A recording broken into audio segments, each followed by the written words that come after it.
Auguste de Villiers de L'Isle, the Duke of Portland. Toward the end of recent years, upon his return from the East, Richard, Duke of Portland, abruptly vanished. He was the young lord once famous throughout all of England for his nocturnal revelries, his victorious thoroughbreds, his prowess as a boxer, his fox hunts, his castles, his fabulous fortune, his adventurous travels, and his many loves. Only once, on a single evening, had his ancient gilded carriage been seen crossing Hyde Park at triple gallop. Its blinds were drawn, and it was surrounded by riders bearing torches. Then followed a seclusion as sudden as it was strange. The Duke withdrew to his family manor. He became the solitary inhabitant of that massive, crenellated stronghold, built in ages past amidst somber gardens and wooded lawns upon the headland of Portland. There, the only neighbor is a red light, which shines at all hours through the mist to guide the heavy steamers pitching offshore, their lines of smoke interlacing upon the horizon. A kind of path sloping toward the sea, a winding alley carved between stretches of rock and bordered all along by wild pines, opens its heavy gilded gates at the bottom, directly upon the sands of the beach, which are submerged at the hours of the high tide. Since the reign of Henry VI, legends have clung to this fortress, whose interior, in the light of the stained glass windows, resplends with feudal riches. Upon the platform that connects the seven towers, stone figures still keep watch between each embrasure. Here, a group of archers; there, a knight. They were sculpted during the time of the Crusades in attitudes of combat. At night, these statues, whose faces are now worn away by heavy storm rains and the frosts of several hundred winters, their expressions changed many times by the retouches of lightning, offer a vague aspect that lends itself to the most superstitious visions. And when the waves, raised in multiform masses by a tempest, rush through the darkness against the promontory of Portland, the imagination of the lost passerby hurrying along the shores may see in this castle an eternal assault. Aided by the moonlight pouring over those granite shadows, one might dream of a heroic garrison of phantom men-at-arms defending the walls against a legion of evil spirits. What did this isolation of the carefree English lord signify? Was he suffering from a fit of the spleen? He, whose heart was so naturally joyful. Impossible. Was it some mystic influence brought back from his journey to the Orient? Perhaps. The court had grown anxious over this disappearance. A message from Westminster had been addressed by the Queen to the invisible lord. Leaning near a candelabra, Queen Victoria had lingered that evening in an extraordinary audience. Beside her, on an ivory stool, sat a young reader, Miss Helena H. An answer arrived from Lord Portland, sealed in black wax. The girl, having opened the ducal fold, scanned the few lines it contained with her blue eyes, those smiling lights of heaven. Suddenly, without a word, she presented the letter to Her Majesty with her eyelids closed. The Queen read it herself in silence. At the first words, her face, usually impassive, seemed imprinted with a great and sad astonishment. She even shuddered. Then, mute, she held the paper to the lit candles, letting the burning letter fall upon the stone floor. She spoke to the peers who stood a few paces away. "My lords," she said, "you shall not see our dear Duke of Portland again. He is to sit no longer in Parliament. We exempt him from it by a necessary privilege. Let his secret be kept. Concern yourselves no more with his person, and let none of his guests ever seek to address a word to him." Then, dismissing the old courier from the castle with a gesture, she added, casting a glance at the black ashes of the letter. "You shall tell the Duke of Portland what you have just seen and heard." Upon these mysterious words, Her Majesty rose to retire to her apartments. However, at the sight of her reader, who remained motionless as if asleep, her cheek resting upon her young white arm, which lay across the purple moire of the table, the Queen, surprised once more, softly whispered, "Are you following me, Helena?" The young girl did not change her posture, and attendants rushed to her side, without any paleness having betrayed her emotion, for how can a lily grow pale? She had simply fainted. A year after the words spoken by Her Majesty, during a stormy autumn night, ships passing a few miles off the headland of Portland saw the manor brilliantly illuminated. Oh, it was not the first of the nocturnal festivals offered each season by the absent lord. People spoke of them everywhere, for their somber eccentricity bordered on the fantastic, as the Duke himself never attended.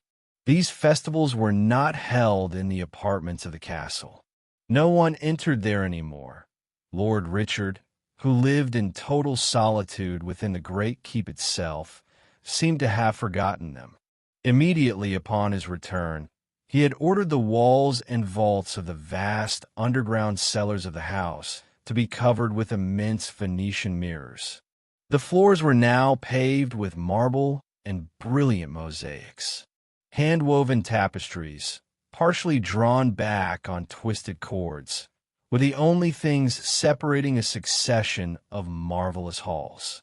There, under sparkling gold balustrades flooded with light, appeared an array of oriental furniture embroidered with precious arabesques, set amidst tropical blooms, fountains of scented water in porphyry basins, and beautiful statues.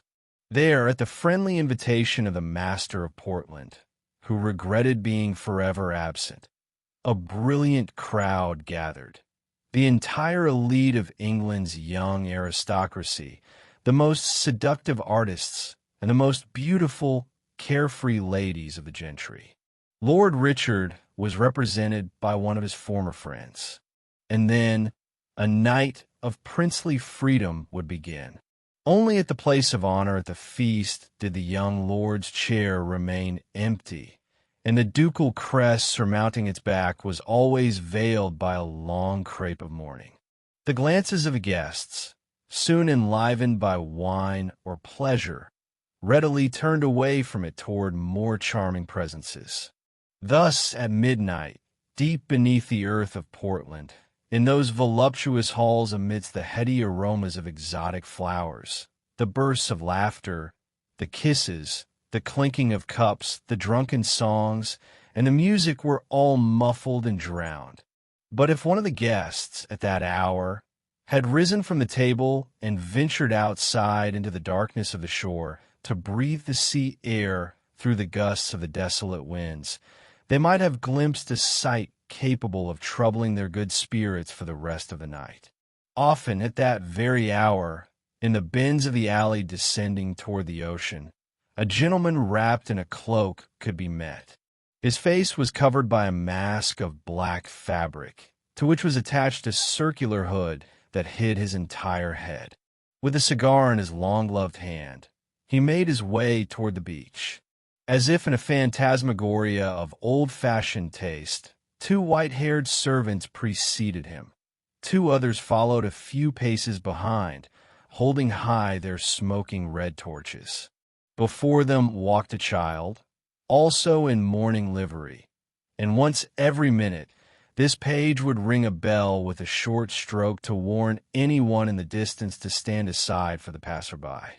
The sight of this little troop left an impression as chilling as the procession of a condemned man.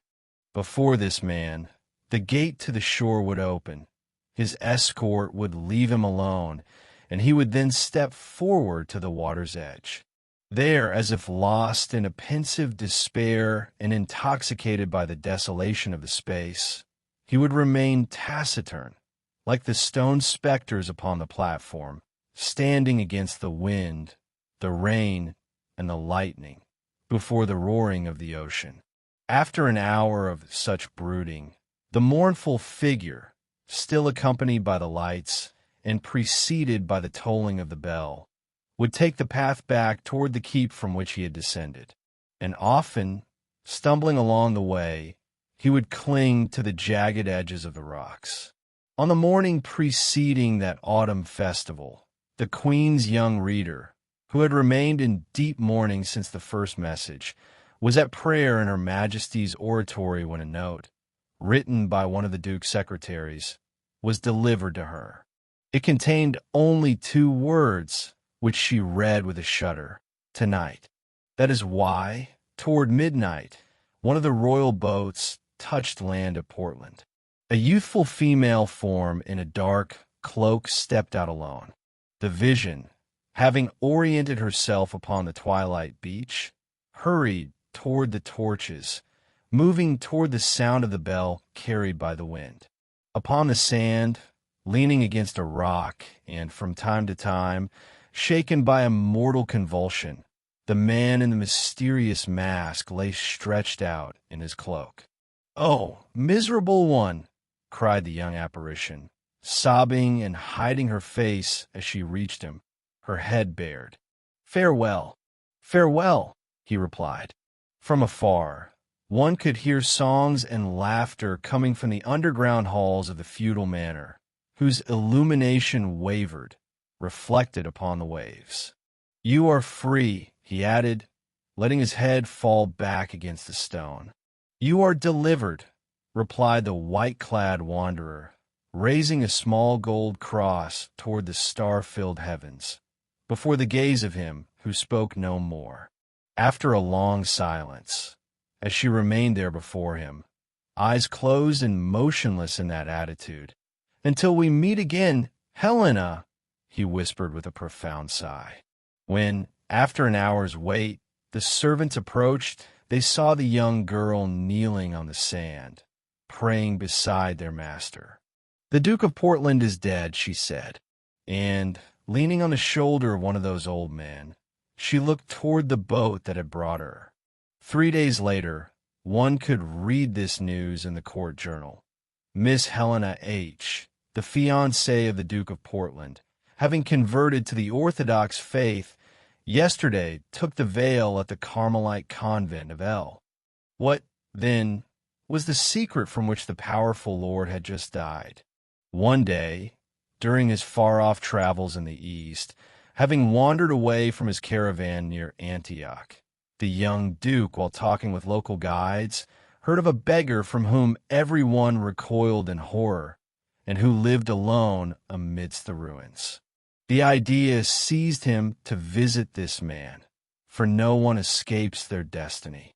Now, this funereal Lazarus was the last repository on earth of the great ancient leprosy, the dry leprosy, for which there is no remedy, that inexorable malady from which only a god could once raise the jobs of legend.